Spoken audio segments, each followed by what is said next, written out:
അച്ഛൻ എന്താ പറയാനുള്ളത്? 11-1 എന്നെ തോപ്പിച്ചു. ആര് തോപ്പിച്ചു? അവൻ എന്നെ തോപ്പിച്ചു, ദേവുടനെ തോപ്പിച്ചു. അടുത്ത കളി ഞാൻ തോപ്പിച്ചു. നെയ്മറിനെ കൊണ്ട് മാത്രം അടിക്കും. തോറ്റ എന്തോ ആയിരിക്കും? തോക്കത്തില്ല, പുളിപ്പിച്ചേ കിടത്തുള്ളൂ.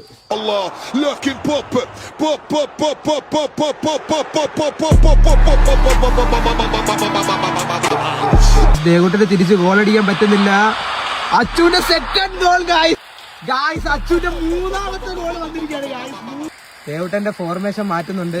ദേവുട്ടന്റെ ആദ്യ മറുപടി ഗോൾ വന്നിരിക്കുകയാണ് ഗായ്സ്. ദേവുട്ടന്റെ 2ാമത്തെ മറുപടി ഗോൾ ഗായ്സ്. First half 3-3. എന്താ ഈ സിറ്റുവേഷൻ താങ്കൾ എങ്ങനെയാണ് ഹാൻഡിൽ ചെയ്യുന്നത്?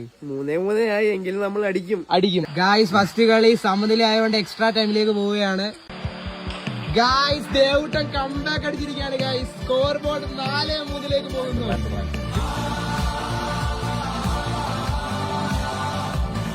ഈ കളി കഴിയുന്നു. നോക്കാം ഗായ്സ്. വീണ്ടും അടിച്ചിരിക്കുകയാണ് ഗായ്സ്. യാതൊരു വിധ ചാൻസ് കൊടുക്കുന്നില്ല. അച്ഛന്റെ കോൺഫിഡൻസ് കുറച്ചു തുടങ്ങി ഗായ്സ്. കളി തോക്കുമെന്ന് ഉറപ്പായപ്പോൾ അച്ഛൻ ഏറ്റവും ആക്കിയിരിക്കുകയാണ്. അവസാനത്തെ അടവ്. ചോറ് കഴിക്കുക ഗായ്സ്. ഒപ്പോണന്റ് ഡാഡി വിളിച്ചിട്ടുണ്ട്. ദേവുട്ടനാണ് ഗായ്സ് ഈ കളി ജയിച്ചിട്ടുള്ളത്. അച്ഛന്റെ നെറ്റ് നെറ്റ് ഓഫ് ആക്കി എന്തിനാ? ഗായ്സ് വീഡിയോ ഇട്ട് കഴിഞ്ഞാൽ അച്ഛൻ ഇങ്ങോട്ട് വരത്തില്ലെന്നാണ് പറയുന്നത്. പുളിപ്പിച്ചേ